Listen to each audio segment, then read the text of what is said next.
Assalamualaikum. Welcome. Thank you all for come here. Saya akan jawab soalan anda. I will answer your question. Apa dia? Komen mengenai timbalan menteri yang nikah online with the imam in a masjid kedai baru di Golok. First of all, fitnah, fake news. Mana ada masjid yang call itself masjid kedai baru? Is it a kedai or a masjid? How would you feel if I buka a kedai and call it masjid baru? Confused tak you? You nak datang sembahyang ke nak beli buku? Confused. Tapi seperti yang dijelaskan oleh the timbalan menteri, ini perkara peribadi. This is a private matter. Why you all sibuk-sibuk probok ni? The timbalan menteri told Sinar Harian, and I quote, isu seperti ini sepatutnya tidak berlaku. What does he mean that the nikah patutnya tidak berlaku? No. The video patutnya tidak berlaku. Who would be so stupid to break the law and then video and then upload the video online? It shouldn't have happened. Takkan you nak makan durian PKPP ataupun you nak visit your friend for lunch and then upload the video online. It shouldn't have happened. You will not do it. What's that?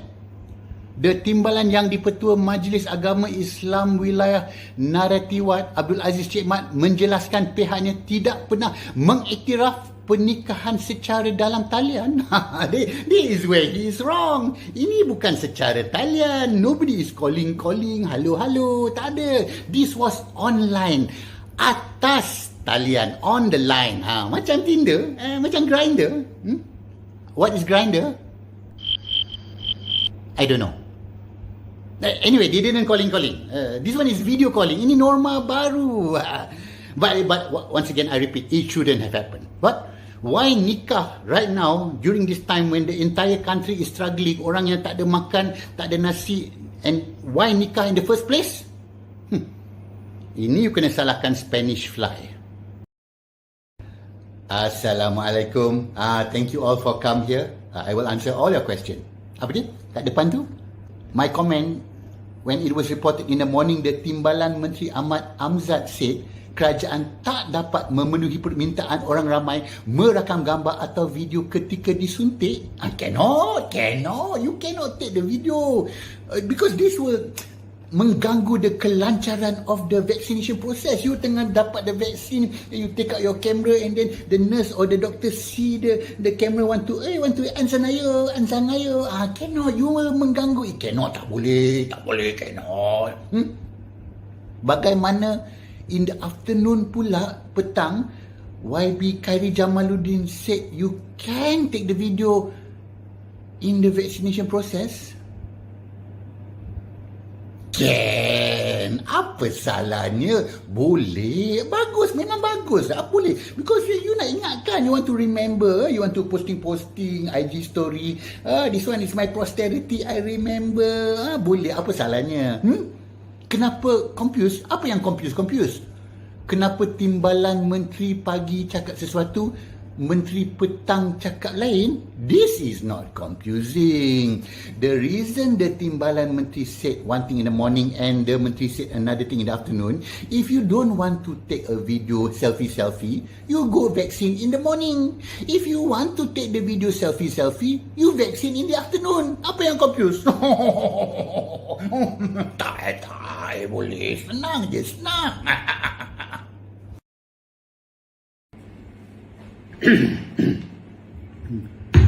Check 1 2 1 2. Dah on. Okay.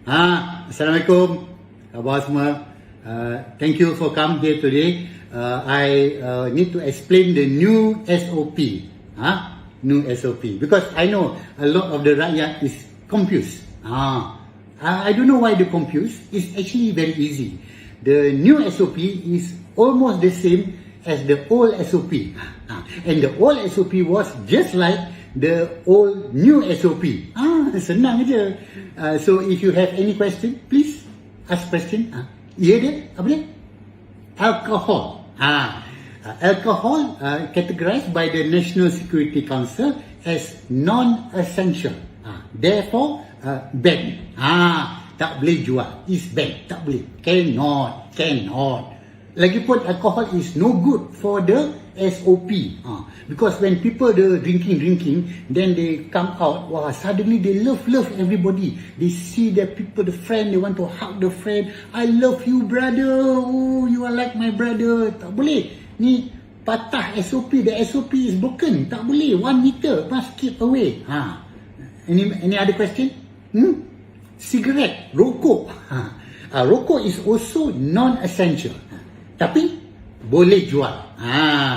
Why? Because it's essential to the cigarette addict. You don't know. If you are not a smoker, you will understand. Do you smoke? You don't smoke. Where you from? Police. No wonder lah. You don't know. Cigarette addict, they must get the cigarette. If they don't get, it will be a problem. Tak dapat rokok, dia suddenly like geram je macam tak boleh. We must look after our addicted rakyat. We must take care of them. Lagipun, if you have no cigarette, then the rakyat, what happen to them? What will happen? They will turn to heroin. Macam mana tu? Do you know how difficult it is to shoot up heroin when you are doing Zoom conference? Susah tu. Tengah Zoom, you want to nak ikat ni. Susah. Cannot. At least dengan rokok, boleh. Rokok, you just light under the table. Senang tu. Apa? Do I smoke? It's not about me. It's not about me. I'm not important myself. It's about the rakyat. The rakyat, we must look after them. So, I think macam ni, kalau apa-apa, there's nothing else, I just nak pergi Rokuzen, pergi my friend restaurant. Not, I take away from the restaurant because now cannot eat at restaurant.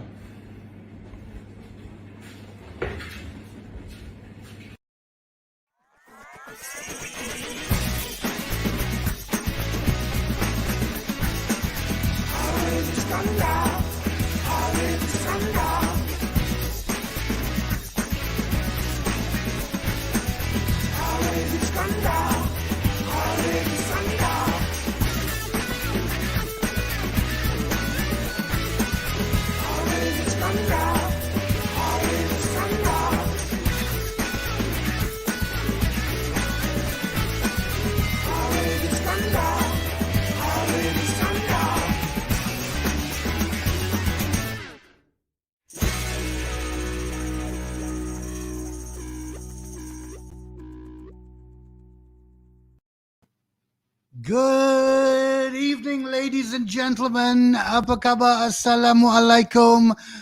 What's going on, Malaysia? Welcome to the show. My name is Harith Iskandar. Thank you very much for joining us. Thank you very much for being part of tonight's occasion. It is, what is it? It's Tuesday night. 20, 25, 26, 27, 28. It's getting to the end of July. It's almost in August, ladies and gentlemen, and it looks like we are at exactly the same point where we were 6 months ago, which is crazy, which is why we have a program called What's Going On Malaysia. Terima kasih kerana anda bersama saya malam ini. Seperti biasa, saya nak buat sound check. Make sure, let me know whether you can hear me. This is an interactive show. I will let you know. Nampak tu. Semua komen ya. From Lim Zanif, from Breaking Silos Collective, from I Cannot Read Mandarin, from Davinder Singh, Pintu Belakang, really. That has become part of the national language, hasn't it? Pintu belakang. Kalau dulu kita menganggapkan pintu belakang tu was just, you know, like you're literally talking about the back door. Hey, Dan, kau nak masuk? Kau masuk ikut pintu belakang. Okay, it had a completely different meaning. But nowadays, when you say kau masuk pintu belakang, you know, everybody has a bit of a laugh. And we have to laugh, don't we, ladies and gentlemen? First of all, I want to say thank you for being with me. Second of all, please share this live show. If you're watching on Facebook, Harith Iskandar. If you're watching on Facebook, Tian Chua. If you're watching on YouTube, Harith Iskandar, please share it because we are the second day into our Sidang Parliament yang ke-14, right? We're into the second day right now. And I don't know about you, but I have been riveted.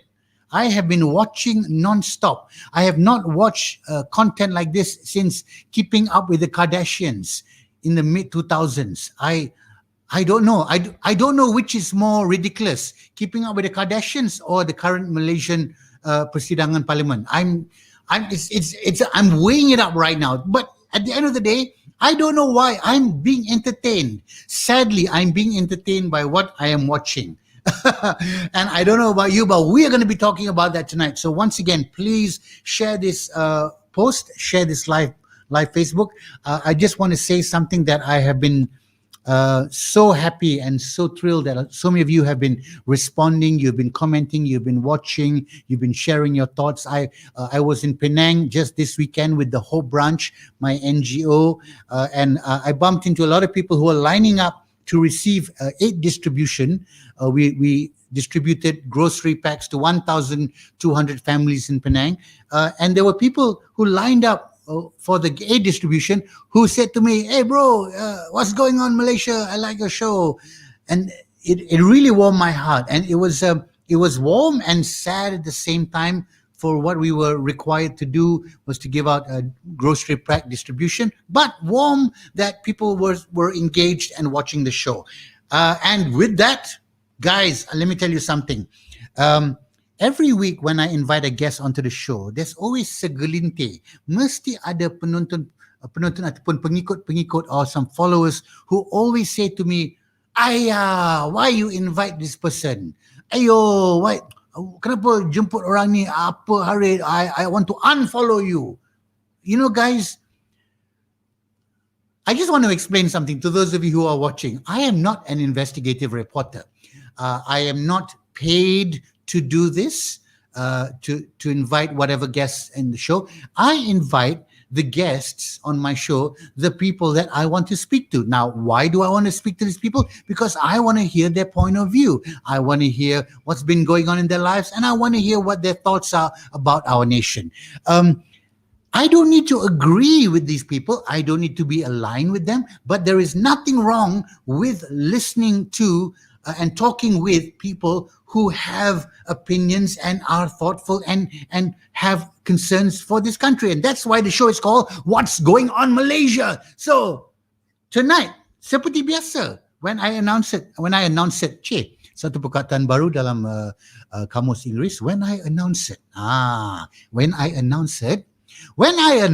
that I'm going to have Tian Chua on the show, people, "Hey, Allah, Hari, why you invite him lah? Why you don't invite this person?" Everyone is saying to me, "Why you don't invite this person? Why you don't invite Ismail Sobri? Why you don't invite Muhyiddin Yassin? Why you don't invite Anwar Ibrahim? Why you don't invite..." Guys, you think it's damn easy, is it? Just simply, "Hey, Obama, what are you doing? You come my show. Just come and talk on my show. Come. You think it's so easy? I call these people. Simply, I have invited all of them, and they will get back to me, and some of them are getting back to me. But please be patient. Please be patient. This show is about me talking to people that I want to talk with at an opportune moment that is good for them and good for us. So let's enjoy the show, guys, because tonight's guest, I have to admit, I don't think I've met him personally. I may have met him occasionally socially, but I don't really know him personally. Of course, we only know what we read on the social media, right? And on the newspapers. I'm old school, I read the newspapers. But it is my absolute pleasure to have this gentleman as my guest on the show tonight, because other than the fact that he is... he seems to be a little bit of a fighter. He seems to be a little bit of a reformist. He seems to be a little bit opinionated. And of course, he is involved currently in the political scene. So, you know what? Regardless of which side of the fence, and I don't know, there's not even two sides of the fence nowadays. Banyak tempat. Ada kiri, kanan, tengah, tengah kiri, tengah kanan. There are so many sides of the fences. It doesn't matter. Let's just talk and let's find out what's going on in Malaysia. And with that, I would like to welcome my very special guest, the Vice President of PKR. Ladies and gentlemen, please welcome onto the StreamYard and Facebook and YouTube link, Mr. Tian Chua. Good evening, sir. Hi. Hello. What a start. Okay, I'm good. You're good? Okay. You know what? So that's my wife's phone in the background. Never mind. Tak apa. You know what? So I was being very honest. Have we met before? Well, Have you met? we met. I think we met. Well, don't know socially, but bump into each other on the street, buying grocery. Yeah, we're seeing each other, saying hello. Yeah, yeah. How like if I was bumping to you on the street, how would I refer to you? How would I call you? Would I call you Tian Chua, or would I call you You see it nowadays. Homa? What is the correct? No, you don't have to call. Yeah, you call me Tian Chua, it's okay. But if you want to, nowadays people like to call bro, brother. So when they call like this, you have to start thinking, there are something. They are up to something. Oh, so when somebody calls you bro, means they want something lah. Ada udang di I do sebat. not know. Maybe that's the case because sometimes that is where the difficulty of how to call people. So Understood. yeah. Anyway. Okay. Now I'm a bit worried because I think I WhatsApp you. I think I used the word bros. I was a little bit worried by now. Anyway, I checked. You didn't. So Gavin RW says, please don't use bro. This is one of the viewers here. But okay, well, I will refer to Tian Chua as Tian Chua. So could you, just for the benefit of, I've got a lot of followers, a lot of regular people watching, not just from Malaysia, but from overseas as well. Yeah. For the benefit of the viewers who may not know you, most of them do know you, just take 1 minute to give a little bit of a Reader's Digest brief history of who you are and what you do in life. Just 1 minute, just to bring everybody. Very quickly. I'm from Malacca. Educate there. I have I've been to study in Australia, and I did a postgraduate study in Holland. I came back to Malaysia in the early 90s and mid 90s, and then I got involved with some NGO works, especially human rights, workers' issues. And when the financial crisis happened, I got dragged into all this reformasi stuff. And it has been my life since then. Okay, so hold on. So you said you used the term got dragged into the reformasi stuff. We are talking about 1998? Yeah. Yes. So were you a politician before then? Were you involved in politics, or were you working professionally? Okay, I mean, politics in a wide sense. I think involved in the political issues such as human rights, such as refugees or workers' issues. Were you working with Swaram or Suhakam? I think when I was with Swaram, when Operasi Lalang happened, I was overseas. I had to provide the support, and we were concerned over the human rights issues in Malaysia. When I came back, I got involved with Swaram, and also a few other organizations, mainly NGOs, dealing with human rights, civil rights, workers, and refugees, and some international solidarity issues. And we were lucky. I mean, I would say lucky in the sense that 90s is sort of an era of change where we see our region, be it East Timor, Indonesia, Thailand, Philippines, we have a wave of democratic insurgent, a rise of democratic consciousness.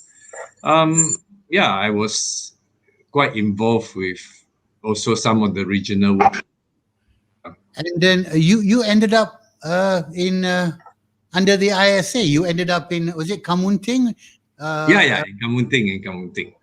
So, okay. We're going to get to some current topics right now, but as a personal level, I am interested, and I know a lot of the viewers may be interested. You were under ISA for 2 years, am I correct? Yes. In 2001. 2001, 2002? Yeah.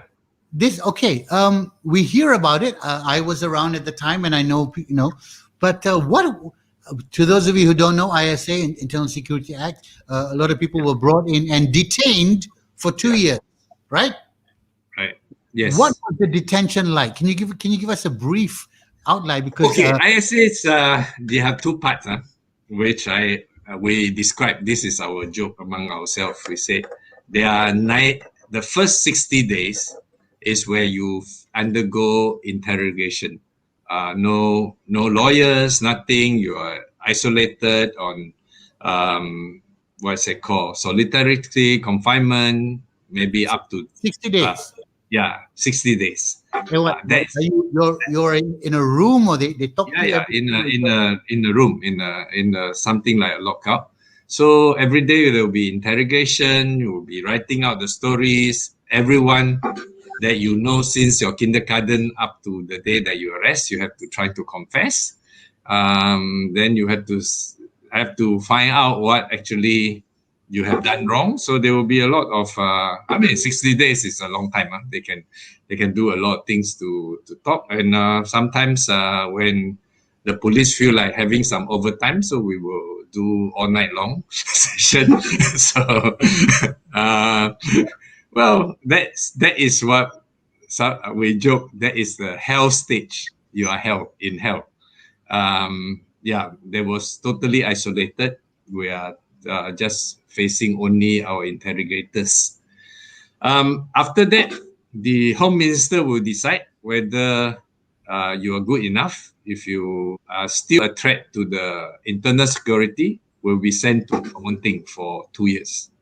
So that 60 days, you're not in Kamunting. Where are you? Well, some quite secret place. It can be, I work it out that part of the time that I was there, it was partly in Batu Cantonment, where inside Batu Cantonment there was a camp, a detention camp. You mean you don't know where you are? No, you don't know anything. What, they blindfold you and take you somewhere? Well, there's a lot. Yeah. When we are arrested, we will be blindfolded, and then we'll be kept in a car that is totally darkened. Then you go around, and finally you reach the detention center. In the detention center, whenever we are out of our room, we will be blindfolded too. Okay. That is the detention time. I mean, the interrogation time. It's we will also be moved from one place to another after a few days of interrogation. So the second stage of my interrogation, where I'm in a dungeon, which I do not know where. We do not know day and night. There's no sunlight. There's only 24 hours neon lights on. So we have to work it up, the day and nights, through whether coming in is a nasi lemak, maybe that's breakfast. when you come in with nasi bungkus with rice, maybe that's lunch. So we have to work it out ourselves. And then we have to work out how many days we have been there. So you're in complete darkness for days and days and days. Yes. Well, if we work out our days, which is quite okay, we can work out 60 days, we're out. So we either out as in free, or we are out as in going to Kamunting, right? So Kamunting is what we describe as heaven, right? Kamunting is heaven because we will be put into something like bunker, where a what do you call, where student hostel, when you have quarters where there will be just beds, and attached to that there's a compound. The compound size will be probably the size of half of a football field. Well, no, actually not, sorry. It will be about 2 badminton courts size, and there we will live our life for 2 years. So, I mean, okay, you know what? This was 2000, 2001, 2002, as you said. Yeah. You were in detention, ISA. Eventually, you were released after 2 years. My God, we could talk a whole episode about. Yeah. It will be too long to talk about that. But now, so that was, if you look at it, that was 20 years ago. And now, 20 years later, we are in 2001. You are Yes. Vice President of PKR. You've had a whole history of 20 years behind you. Pakatan Harapan were in the seat of the government from Yeah. May 18 to May 9, 2018 for a year and a half, etc., etc. 2000. It's just mind blowing where we stand today, because when you look at today, we're standing here in July 2021. The country, okay, yes, the whole world is in turmoil with COVID-19, but we're focused on the country at the moment. And right now, as we stand, we are in the second day of a President Parliament. Parliament. And this comes on the back of a whole lot of other issues, Yes. including contract doctors, including number of deaths in COVID, so many issues. Like, okay, let's try and handle one at a time at the moment. Okay.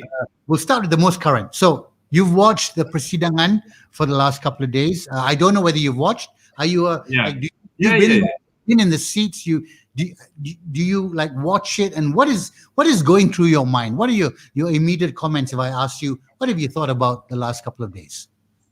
I think this is quite a bizarre Parliament session. Why? First of all, it's not. It's not a formal Parliament session, because this is supposed to be any Parliament sessions. The first session will always be officiated by the King. We didn't invite the King. And then when they were just before they go to the Parliament, the parliamentarian were told that this is not a formal session. It's going to be a session that the government will explain to the MPs about how good they have done for the plan Pemulihan Negara. So to me, it's a bizarre. It's like if you are inviting auditors, member of parliament is the auditors, come in to audit your book. Suddenly the company CEO saying, no, we are not doing auditing. I'm just going to give you our 3 years plan on how great this company is going to be. And you're just going to tell me that, you give some comment about this plan, and you don't get to see the books. You don't get to vote on any of the laws that they approve. You don't get to say the government is not doing a good job, therefore I'm not going to support you on certain bills, etc., etc. So it's not a session where parliamentarians are invited to do their job as the what's it called, as a representative to do the check and balance. So it's almost like an auditor's being called in, but instead of doing the audit, the books, they give you the plan rather than the books. So let me understand if I'm hearing you correctly. The whole backbone of this particular persidangan is that the people in the government are meant to report or Yes. tell And allow, the plan pemulihan, and everyone is supposed to listen. And this is supposed to take 5 days, is it? Yes. Okay. So and okay, I'm jumping the gun here. At the end of 5 days, put yourself in the shoes of the current government. What are they expecting to happen at the end of 5 days? Put yourself in the shoes of the current. Well, they are quite safe in the sense that they have made sure that the auditors didn't see the books. So the auditors cannot say, I don't sign this because it's against the regulation. So there will be no votings. There will be no, the MP cannot stand out and say, let's have a vote and say whether we accept this report or not, or let's see whether we will, we criticize the government for the vaccines being too expensive or the rate has been too slow. We can shout. I mean, that's why it ended up to be quite entertaining. It's just a shouting match. But because MPs are not allowed to vote, when you're not allowed to vote, the only thing is you can have a debate. And after the debates, well, the government go back to do whatever they are doing. the MPs go back to their own kawasan and do some food basket and giving out to their constituency some rice and things like that. So before we delve into what you have just said, Yeah. at what point are we expected to go into what you may call a real parliamentary persidangan, where all those things you mentioned The current government make it very clear that they don't want to have a persidangan before September. So the actual sessions of persidangan, according to the reports of the current government, is that they will have it in September. So in September, Agong will be invited to officiate the session, and only after that, you will have the normal function of the parliament. You have the standing order, you have the votes, you have the government putting out the bill, and things like that.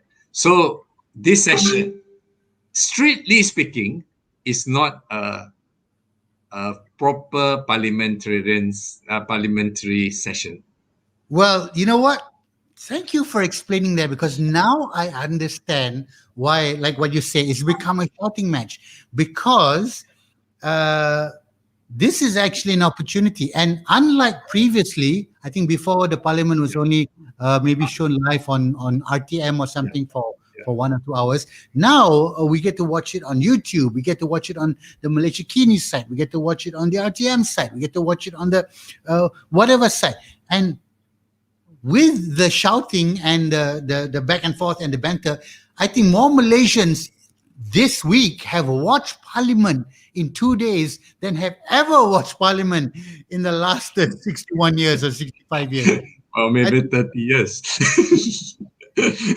Because now I understand. Because, okay, let me ask you something.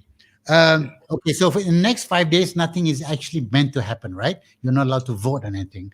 But if I was a strategic person, the fact that I know that people are going to be watching it on YouTube, they're going to be downloading clips, they're going to be editing clips, they're going to be editing the highlights, they're going to be editing the shouting, they're going to be editing all the funny comments, that these what I would call segmented movements, segmented 1.5 5-minute clips that get spread on a WhatsApp, are probably going to be quite effective. And I'm not saying this with any glee, but these shared WhatsApp clips of what's going on in the parliament is going to be bringing a certain awareness out to the public, even though no real votes are going to happen at the end of 5 days. Because that's okay. If I was a strategic person for the government, I'd be thinking, wow, this is pretty dangerous, because everybody's going to be sharing this on WhatsApp, and you can change the mood of a nation on WhatsApp. Just my opinion. I mean, what are your thoughts? Yeah, I think so. I think it's going to be like that. And even from the government side, I always say that it's, for me, if I go to the parliament, and when I was a parliamentarian, I took a more serious approach, because I'm not as talented as you, Harry. Because I always think that comedians are the smartest people. If you want to be serious, it's quite easy. You read the text, you go and find. If I'm a serious parliamentarian, I go and search on Wikipedia. I get all my news, and then I go there and speak and talk for a few minutes, and then I come up. But the comedians are immortals. People always remember the bocho. People always remember the immortal moment that they say something that always being remembered. So from the government side, there's a few of them who are quite smart. I have to admit that I admire them, because they always can put up a show, whether it's cracking sexist jokes or cracking out something, to make themselves immortal. And that is going on even today. If you see the parliamentarian, there's a few of that side of characters. They're always dominant the parliament, and people forget the rest of them. I mean, 222 people are not easy to remember, but you remember the jokers. So, are you saying, Tian Chua, that the ones that the public is calling the jokers in Parliament are deliberately being the jokers because they want to be remembered? Because as you are talking, I am actually thinking to myself, you know what? You're right. The current, if you ask me to name the current politicians, I will recall the jokers more Yes. easily than the ones who don't say anything. Yeah. Yeah. Maybe they are really not stupid people, but they are actually smart people. Okay, food for thought. All right, let's jump straight into it.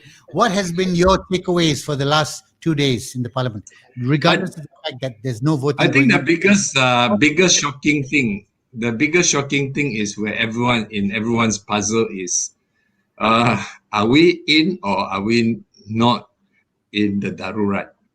This darurats is something that which is so mysterious.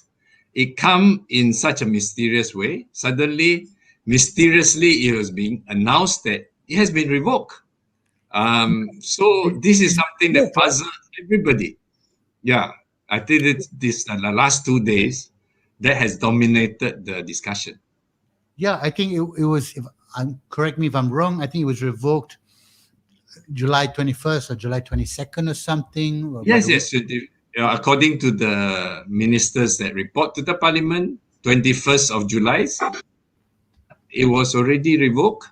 So none of us know, and a lot of us are still paying fine and got caught by police because of the emergency ordinance, charged in court. And but 21st is already no more. Wait a minute. And Are you are you saying that there was some arrests and some fines that were placed under the emergency ordinance rather than your normal yeah, SOP? yeah. On the 21st to today, Uh-huh. definitely when the police enforce some of the emergency act, they will be using people who cross kawasan, they have go out of their area, they have done something which is illegal under the emergency ordinance. But I'm I'm not sure whether our Inspector General of Police has been informed that on 21st of July, you can't use emergency ordinance anymore because it has been revoked. So this is something that uh, quite strange. So like who actually make that such decision? And this, if you hear last 2 days of the debate in Parliament, it seems to be um, this yeah, people are chasing around like chasing wild goose. Don't know where is the status of emergency. Is this what I was hearing today? Was they kept pressing on it, but I think the speaker was saying it's going to be answered on Monday. Is that the issue that they were Yes, talking about? yes, yes. It will be because we want to know whether Agong actually signed the revocation or not. Because the emergency proclamation is the power of the Agong, and Agong uh, consent and sign and make the proclamation, and therefore the government is being given almost absolute power under the emergency power, under emergency ordinance, that proclamation. Suddenly, uh, the government say that is not on. It's like it's Agong that give you this power. When you terminate it, you should be returning it to the Agong, right? It's not like it become the at the what's it called as the whims of the government. The government has to inform the Agong that I don't want this power anymore. Can you take it back and can you terminate it on 21st? And we do not know. We really do not know. The ministers promised that on Monday he will explain. But in the meantime, we just have to keep guessing what actually happened. You know what? You know what? I think you see, Malaysians are actually quite used to guessing now. We are actually we become quite experts at guessing. Like, is it MCO? Is it EMCO? Is it FMCO? Is it PKP? PKPB? Which Yeah. area is PKPB? I myself is confused whether Yeah. it's a FMCO or So what. even as you're speaking, I'm thinking to myself, you know what? Yeah, whatever. You're keeping me confused. I'm already confused, so it's not like I can be more confused. I'm just Yes, confused. that's right. That's right. Confused or not confused. That's only two state of mind. Yeah, that is the question: to be confused or not to be confused. Unfortunately, Shakespeare was not privy to this kind of confusion back in his day, or not. He would have tweaked his little script a little bit. But okay, other than that, so currently everyone was leaning on this. Today, the health minister was under fire, shall we say? However, I kind of get the feeling that he was expecting it, and he's been under fire for quite a while. I know I've been following you on your Twitter and your Facebook. You've been leaning very hard on the rights of the doctor contract, as they call it, lah. So. Yes, yes. In fact, your Facebook has been completely filled with that, and you're very clear you stand in solidarity with that. Could you just give us your point of view on what is going on there? I think if anything that this COVID has reminded us is that one of the number one most important thing in this era is health. That means that we should boost up our health capacity. We should take care of it. All this inconvenience that we are suffering now, people losing job, locked at home and go through psychological depression, is because the government said that our health is so important. We have to make sure that we take care of life, take care of health. But then at the same time, now we see argument that we have oversupply of doctors. We cannot afford to make them. We cannot make them permanent. We have to and we have to enslave them, continue to put them under frustration. Then you have another hypocritical thing that everything we started, you'll be like, salute the frontliner, the people who sacrifice for our well-being and things like that.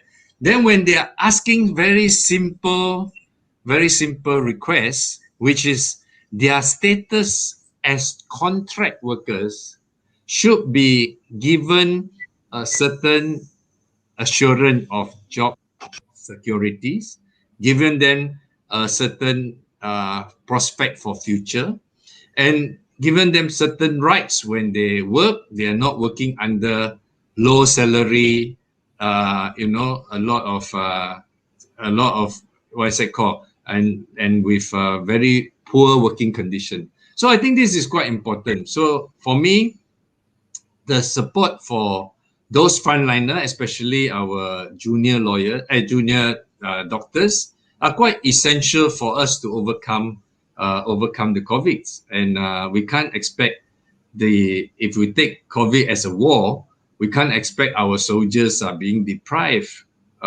very basic things.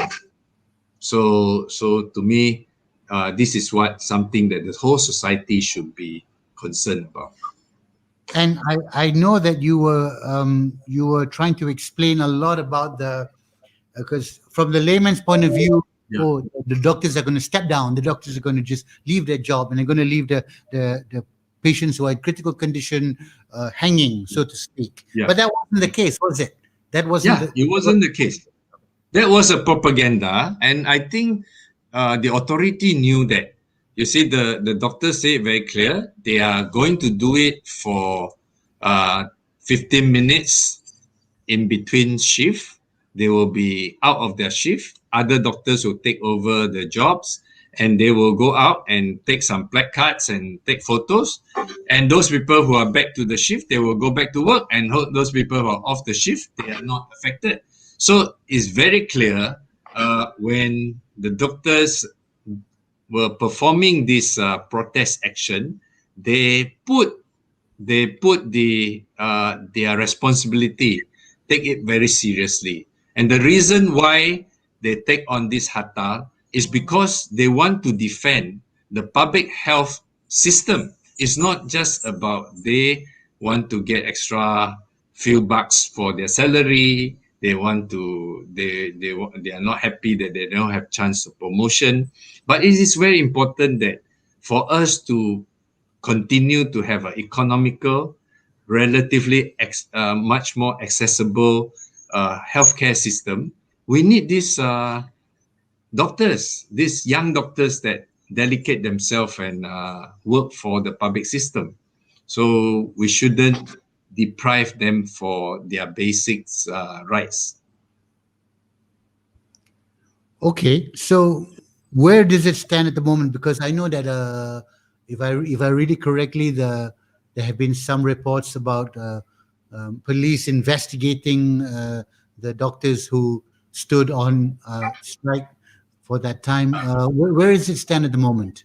I think the issues managed to gain some quite widespread public sympathy, and politicians or MP across the fence side, you have people who spoke sympathetically to the medical profession. Except for government still unable to come out some satisfactory solution. Yet I think the those people who participate in the Hatta doctor contract in this, they have achieved a major victory in terms of gaining public support.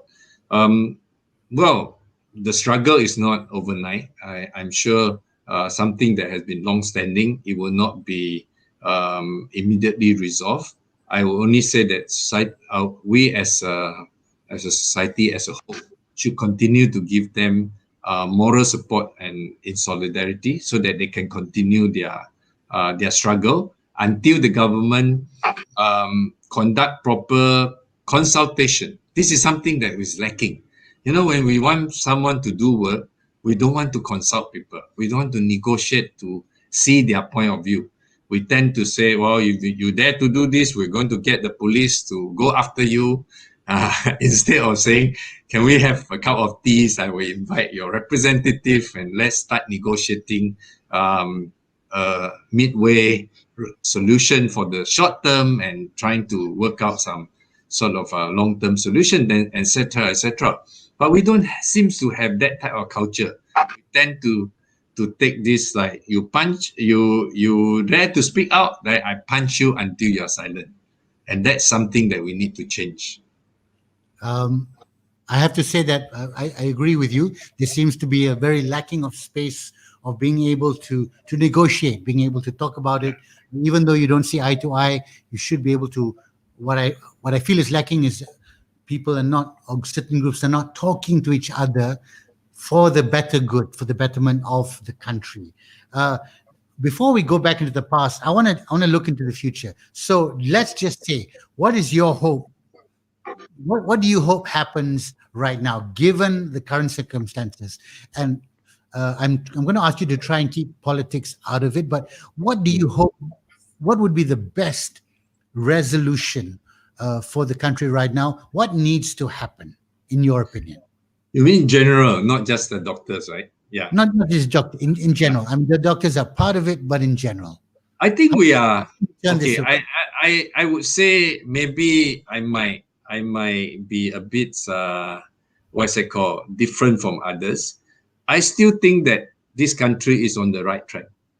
The right track in the sense that the old system is crumbling, and you know, although we looks like they are still trying to hold on, but I think the reality is that everyone know that they cannot hold on for too long, and the new forces, you know, voices that we have seen in the contract doctors, and we have seen young people waving black flags. We see very innovative way of doing bandera putih.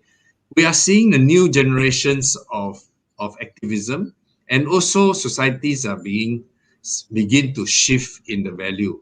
So whatever happened now, I think the old school authoritarian, or conservative forces are just trying their best to hold on for extra minutes or extra hours or extra months or even extra years. But I anticipate a new Malaysia will emerge when people recognize that no one can dominate unless we cooperate. So I think that awareness is there. So we just have to work towards it, and I'm quite optimistic that it will happen. Okay. Just before that, do you happen to have your WhatsApp open on your laptop because it keeps popping up? Maybe you can shut that for a Oh, moment. yeah. I sorry. I need to turn off. Yeah, sorry. No Yeah. problem. But here's the thing. Okay, Mr. Tian Chua, you were talking about a new Malaysia, new generation. Let me be frank with you. Yeah. When Pakatan won in 2018, this was the narrative that I was hearing. Oh, Yeah. it is a new Malaysia. It is a new generation. Things are going to change. Yeah.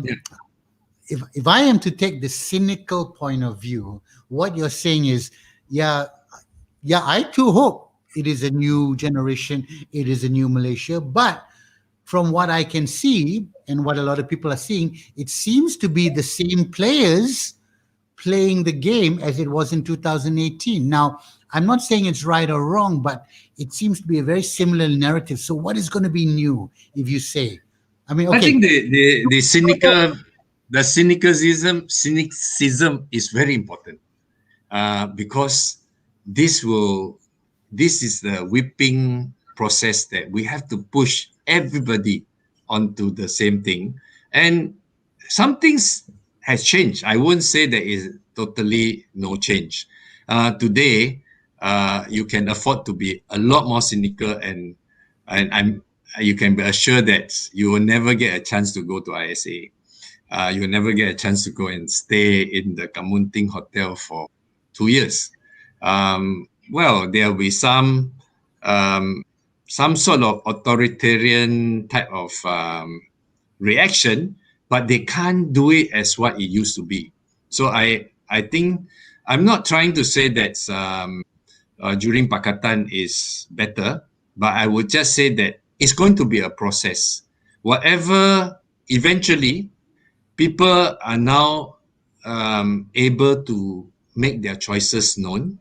And since no party is going to be the dominant one, so people would then it means that your votes and your say is make a lot of difference. So I accept the the process might seems to be a bit slow, but I'm eternal optimist.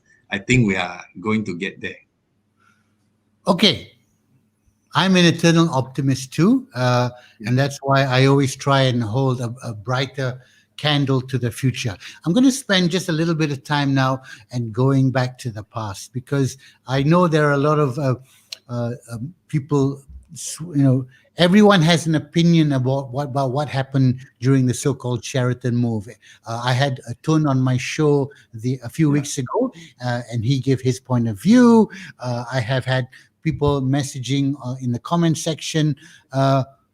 From your point of view, and I just want to spend a little bit of time here. What happened during the Sheraton move? You were there. You were in the thick of things. That's something I wasn't there in the sense of Sheraton itself. I think Sheraton is being conveniently called Sheraton Move. I don't think the move is actually in Sheraton. I think the move was done maybe in Tan Sri Muhyiddin's house, so which I wasn't part of it.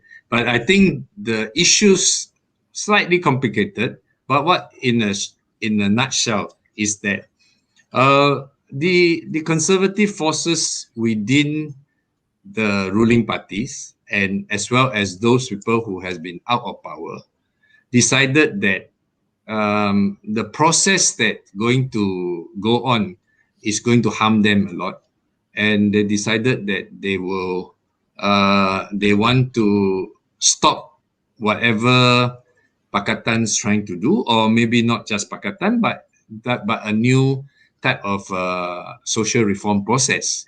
And they decided to gang together. And unfortunately, each of us, including Pakistan, we have our own internal problem, and that's contribute to their success. If there will be no split in Pakistan, it wouldn't have happened. But because our internal dynamic that has caused that some of our MPs, they could not see a bigger pictures about what the whole reforms is about, and a lot of personal tensions, personal differences end up blurring their decision. So that's my reason of why I think it is wrong that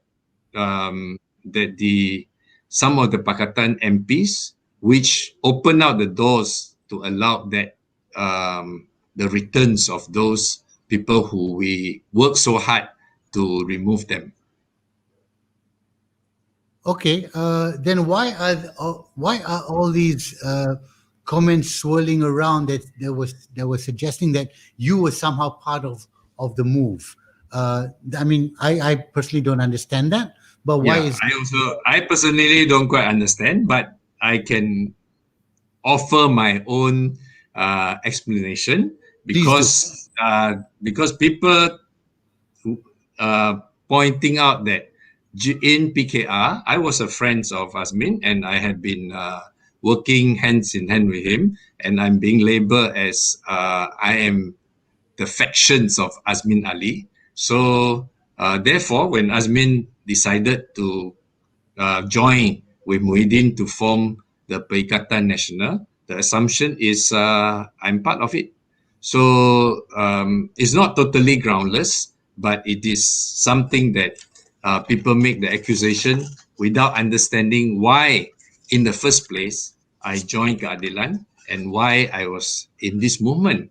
I joined this movement and I'm part of the change, not because of Anwar Ibrahim, not because of Azmin Ali, not because of Mahathir, but I think I want my own visions of ideal Malaysia to be realized, and I will continue to be in organizations or political parties that will help me to achieve that goal. So I don't follow individuals. I think that's part of the reason why people don't understand. A lot of people think that, oh, you are Tun M people, then Tun M pergi mana pun, they ikut lah. You are Anwar people, if Anwar go here, then they will go here. If Anwar quit UMNO, then you follow Anwar to leave UMNO.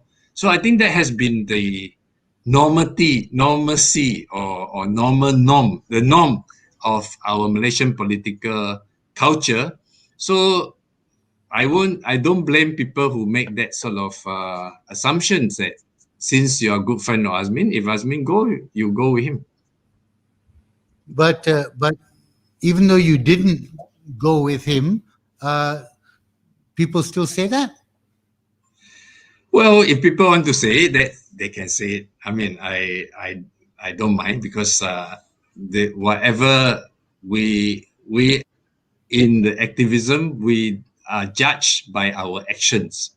But whatever we do, there are still people who say your real intention is something else. So that's something that we cannot change. That is their freedom to decide. You know what? I am nowhere near your level of involvement in politics, but I totally understand what you mean. The moment I have Tun on the show, or Syed Saddiq, or you on the show, people say, dia kena bayar. It's like, okay, I don't want to spend too much time explaining this. I think it's quite important in politics, and as well as if we want to talk about new politics, is start to understand, even if it's our enemy, why they say certain thing, why they stand on certain thing. Some of them are maybe purely opportunistic, purely for self-interest, but there are also something that people have some some viewpoint, it built through history, it built through their own experience. And even if we disagree, we should actually understand.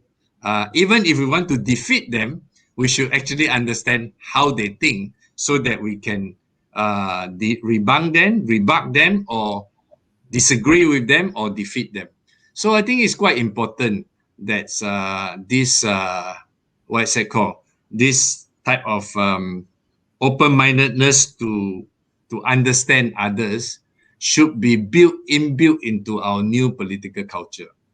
The laboring and the simplistic argument that if you are so and so, therefore you are all bad, or you are all like this, that one, I hope it should have no place in our future politics. I think what most people don't seem to realize is they say, oh, because your friend, he's your friend, you are like this, or he is like this. I know I'm not agreeing with you or disagreeing with you, but I do know that sometimes even no matter, you can still be friends with someone from the past, and your paths can grow apart, but you can still remain friends even though you may currently hold on to slightly different values. Yeah, I think that's very common. But I also want to say that, you see, we gone through a long periods of time. Even if they have done something that I disagree, but I cannot deny in the history that they have done something good in the past. So I can't say that during the struggle of reformacies, those comrades that have left us, they have done all the wrong thing. I mean, we have to recognize they have contributed to the change, but then they make wrong judgment, or they choose the wrong path. That is something that the public will have to decide. But for me, myself, I have to make what I think it is right. So this is where I think people must understand. Even if we think that they have made the wrong choices now, that doesn't mean that as long as they are still in politics, that doesn't mean that at some stage in the future, they have no opportunity to turn back to do the right thing. You interview Mahathir, and he's been controversial.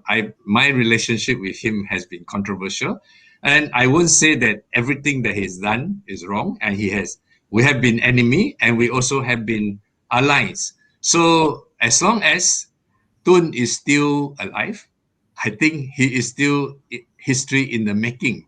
I don't want to make the final judgment about he has done all good or all bad.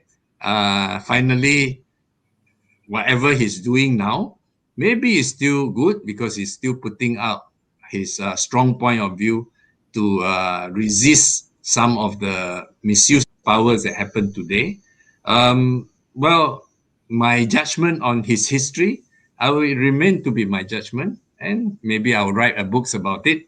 But that doesn't mean that I cannot work with him, because he has certain things that I still appreciate, because he's on the right side at the moment. So, but I think as our democratic space open up, there will be more and more situation like this, and we have to start to learn to live with it.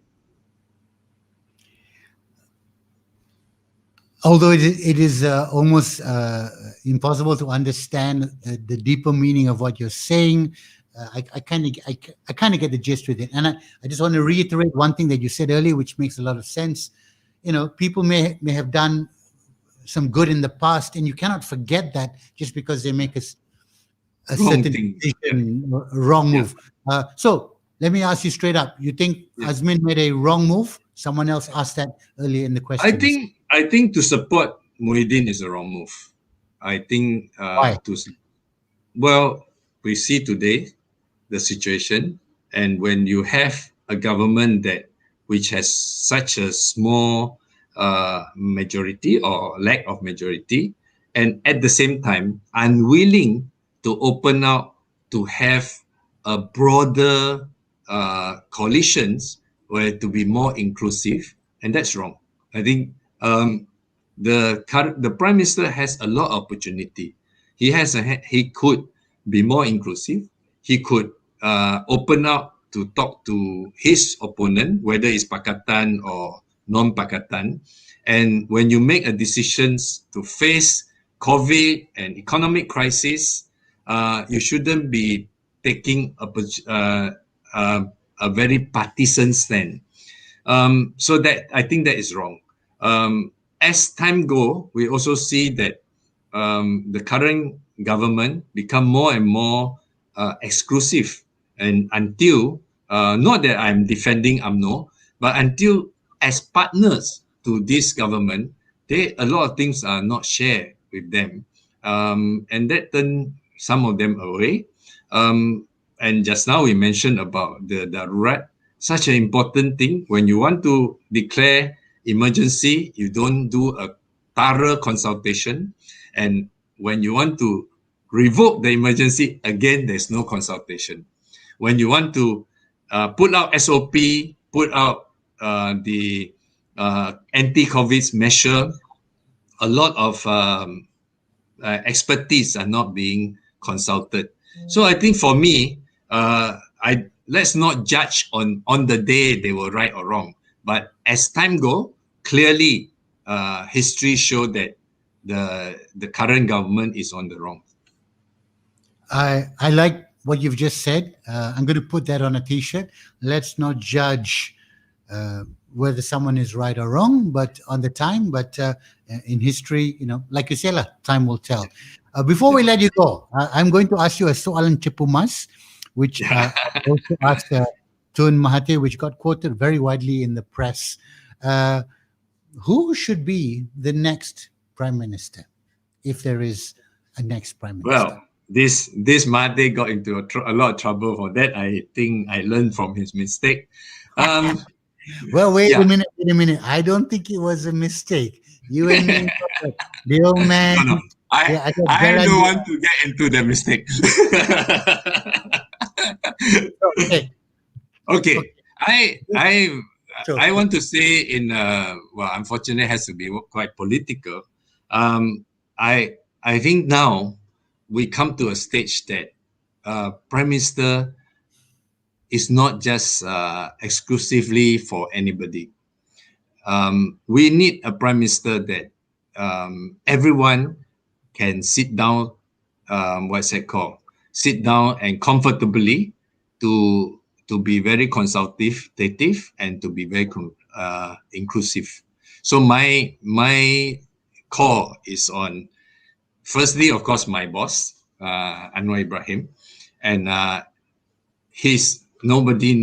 everyone know that his ambitions, but I would say again, it's not whether I think he's a good Prime Minister or not. I think the question now is whether the nation and the major political factions can accept him or not. Similarly, we know that UMNO is also very interested. I'm prepared to say that, okay, let's see. Of course, I'm not saying that those people who have cases or whatever, if any UMNO person willing to open out and say, look, Pakatan, let's sit down. There's a national crisis. We can even mind tikam, whoever become Prime Minister, doesn't matter. But if we must take over together to clean up the mess. So I hope there will be one person or there will be a group of people willing to fill out this my expectation, and they take it out. And personally, I really don't think that we should care so much about any individual to be Prime Minister, but we need a collective leadership to overcome the current mess. That is a very interesting point of view, especially the mind tikam. I like that. It's like that, but what you've just said is actually an interesting point of view. Maybe it's not just one person. We need a collective. We need a collective of individuals who become one with the sole point of view. The sole goal is to get us out of this mess. That's right. I think that is the current priority. Once our country is out of the mess and we have a proper system coming in. Who is prime minister is no longer important. Who is the leaders of the country is not important anymore. Well, if I had time, I want to regress a bit because I like to use this history to remind ourselves why we should be optimistic. You see, when Korea come out of the military junta, the two democratic leaders, Kim Jong-un and Kim Dae-jung, they cannot agree with each other. They were fighting all the time, and it delayed the whole democratization process. When we have Suharto's have fallen, and then we see the heroes of the Reformasi like Gus Dur, Megawati, Amin Rais, they all cannot agree with each other, and they created 10 years of mess for Indonesia. But finally, the system of collective leaderships come in, where people build out a good system. So people know. I don't think people care about who is the prime minister. I don't think you remember the name of the president of Korea now. But if someone sell you a Korean car, you dare to buy. If someone say, and let's go and open the factories and work and trying to what is it called, invest in Korea, you will go. You don't care who is the prime minister or who is the president. And similarly, you have our neighbors like Indonesia, where they have a whole generations of new leaders come out. They have no memories about Suharto, Sukarno, and all these heroes. And what they are doing is to put the nation as a priorities and work towards the welfare of the people. So I think eventually, when this mess, which is similar to what immediately a post-authoritarian regime, you have a certain disorder. But when this is over, I believe that what is needed is a system where everyone ideas can be included, and then we play the games according to the systems allow. So then you don't have people jumping parties, and you don't have people changing prime minister halfway, but we accept that everyone have a contribution and everyone should be part of this nation building process. You know what? What you are talking about sounds quite idealistic, but I have the general feeling after talking to you for this 1 hour plus that you seem to be quite an idealistic person. Well, that keep me going. I mean, otherwise, I don't know whether I would have that energy to continue. Oh my goodness! The energy is something that we all need to keep up because you are absolutely right. There's a whole generation people who don't remember names of the past, and I like what I do like about what you said is your point. For example, about Korea. At the end of the day, it's not who is the president. It is about the brand, which is the country. Yes. Is the country doing well? Well, are its people doing well? Is the economy doing well? And at the end of the day, that is what we hope. Well, I hope for Malaysia as well.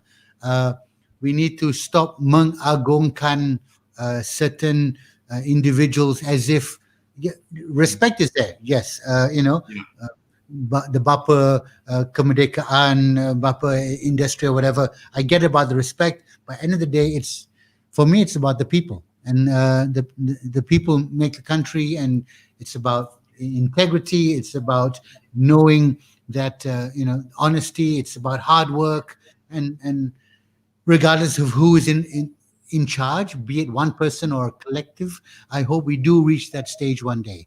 And I'm idealistic too, as you can tell. So before we go, Tian Chua, I mean, Yes. you've been around the block. You've gone so far, you've done so much, but it almost seems that with this pandemic is like, wow, we got to start again. I don't know whether we all have the energy. I believe in the young people do have the energy. How long do you think you can keep doing this for? Basically, like, Well, how long do you think you can keep fighting the fight? I suppose we have to. I've been into this, and maybe it's very hard to have a career change. I mean, maybe I can't turn myself into a comedian now. As I say, I'm not as smart. Well, you're a politician. You're all becoming comedians. So I suppose I have to see through all these things till the end. So I will continue. I believe that the toughest time is going to come again sometimes in the future Really? in the construction of the country, because yes, the pandemic might go down and the people might stop being, after vaccinated, the death rate might go down, but the economic devastations that we have in this pandemic has shown off that there are so much weaknesses in our existing system. Part of the reason why we are not handling well is we are not confronting our own prejudices, right? We take discrimination on women, therefore the domestic problems are not being held. Now they are locked down at home, domestic violence go up, and we don't take care of our migrant workers. We don't vaccinate them first. So now the virus is going to run wildfire. People keep talking about tutup kilang, but even if you tutup kilang, you have migrant workers that living in a very unhygienic situation, overexploited. Their rates of infection will continue. All these things confronting us. And we also see that the B40s are suffering worse than others. The access to healthcare is problematic. Our budget for health system is not enough. Our budget for education not enough. All these things are big jobs, right? So maybe I won't be so much about fighting which parties or whatever, but I think all of us have to be prepared. The coming years is going to be tough, and we all have to put our energy together and to reconstruct this country. I believe that if we put our minds together and if we get the right policies, maybe after a few years we can re-emerge. I don't usually end a show on such a bleak note, but but you know what? Whatever you're saying makes sense. Right now, we are we're in a deep rut. We are Yeah, fighting each other. Yeah. Let's be honest. Yeah. But you are right. Even if we come through this, then Yeah. there is the process of reconstruction. There is a process of rebuilding. Dan ini merupakan sesuatu hurdle. It seems like a huge hurdle ahead. But you know what? I'm going to remain an optimist, and I'm going to remain hopeful that together, somehow, we all come together and work through that reconstruction as well. So with that, I just want to say thank you so much. Thank you. It was my thank you for- privilege to have you Thank- with you. Thank you so much. Yeah. And trust me, if you ever want to become a comedian, the joke You can factory. be my seafood. Thank you so much for being on the show. Thank you very much for being a guest over this last hour and plus. And I do wish you all the best in your fight for the good things, the good of Malaysia, as I know you've always been doing since the very beginning. So thank you again, Mr. Tian Chua. Okay. Thank you. Good night. I'm gonna- Good night. Good night, everybody. Yeah. Good night, everyone. I'm going to take you out of the room, and I'm just going to Okay. talk to the listeners for a while. Thanks, guys. Thanks, Mr. Tian Chua. Guys, so there you go. Probably, I'm judging by the comment section. While a lot of you were making some accusations, and I took that accusations and I asked him about his relationship with Azmin and where he stood on that.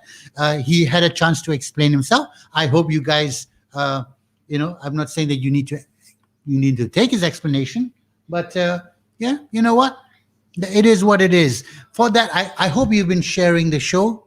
Saya harap anda semua meng-sharekan this Facebook clip. I have had so many reviews to tell you the truth, I've not been able to pick out one particular winning review, but I still have the lot book to give away for the review, and I've got the winner for that. This is the next book that I'm going to give away. This is a book, the quotes of Tunku Abdul Rahman, Dialogue, Thoughts on Tunku's Timeless Thinking. So these are all quotes of Tunku Abdul Rahman from the people who knew most. And I will be giving this book away to the review of the week. Maksudnya, the review. So you need to hashtag what's going on Malaysia. Leave it on Twitter. Guys, I got to say something. There's been a lot of comments. I don't know whether it's good or not good. I'm just going to go through the comments. Do invite Gobind Singh. Yes, I would love to have Mr. Gobind Singh on the show. YB Gobind Singh. Of course, dia tengah dalam the parliament at the moment. So, yes, thanks for asking us these questions. Dome sponsor your show. Guys, you notice the cup. Maybe tiba-tiba dia nampak macam cup kat sini. Dome happens to be one of my favorite restaurants. And they've been watching the show since the very beginning, and they've come in and said, Bro Harith, how can we support you? We like what you're doing. So they've given me some vouchers to give away for the best review. How many vouchers? How many ringgit vouchers can I give away for best review? Sam? 100 ringgit of vouchers for Dome review, the best reviews from Dome. So yes, to answer your question, Dome sponsor your show? Yes, they did. Ini dia, Dome. Nampak tak? Nampak. D-O-M-E. Dome, jangan panggil Dome. Guys, some of you saw the guitar back there. You know what? I feel like playing the guitar. To those of you who only want politics, you may leave. To those of you who want to hear some guitar, let's hear some guitar. All right. Okay. Itulah dia. Okay. You know what? I'm going to. A lot of people have been asking me to. Okay, Anton, I don't know whether you're still watching. Please invite Rafizi. Those not in Parliament, please invite them. You want me to invite Rafizi? Invite him, I will. But when I invite Rafizi, please don't threaten to me, you will kill, because a lot of people say, oh, you always selalu ajak the opposition. A lot of people are saying, oh, you always invite opposition. Why you invite Sadiq, you invite Tun, you invite Rafida, you invite Tian Chua. Guys, I've invited people from the current government. They're very busy right now. They are all in the Parliament. I'll get them on my show. Somehow. Actually, just to let you know, it's not that easy to. You can't just say, "Hey, invite TMJ, invite TMJ." I speak to TMJ all the time. I have invited him, and he said he will come on the show. But all these people are very, very busy. They're busy. And when an opportune moment comes up, they will come on my show. Okay. I can see a lot of people are still watching. Thank you very much. E major chord a bit rough. Chewa. Lavinia. Invite Trump. Invite Trump, is it? Okay. Please invite guests that can save Malaysia, says Juliana. Invite Rosma. You guys, great show, Harith. Might want to consider inviting Ramkal Singh next. Okay, I will put him on the list. Invite Anwar. Yes, I'm actually in the process of that. Invite Hanayo. You see, if I invite too many of the opposition, then awak kata semua saya dibayar opposition. Alah, macam mana ni? Invite Obama. Oh, invite a foreign politician, maybe a UK ambassador. I would love to do that. You know what? That's a very good idea. I will do that. So guys, once again, just want to remind you, Please share this Facebook Live and YouTube. Share this on your social media. I want as many people to watch the show. I want as many as possible to see and hear. Thank you for watching what's going on. Thank you for watching what's going on, Malaysia. And with that, I'm gonna say good night to you. Good night to you, Malaysia. Thank you, everyone. Thank you for watching the show. Thank you for sharing the post. Thank you for commenting. Thank you for leaving your questions. And just to let you know, nobody is paying me to do the show except Dome. Dome. Dome. But Malaysians like to say Dome. It's actually pronounced Dome. They make the best chicken pie. They make the best chicken pie. So good night, Malaysia. Time for you to go to bed. And all those people that you've asked me to invite, I will try.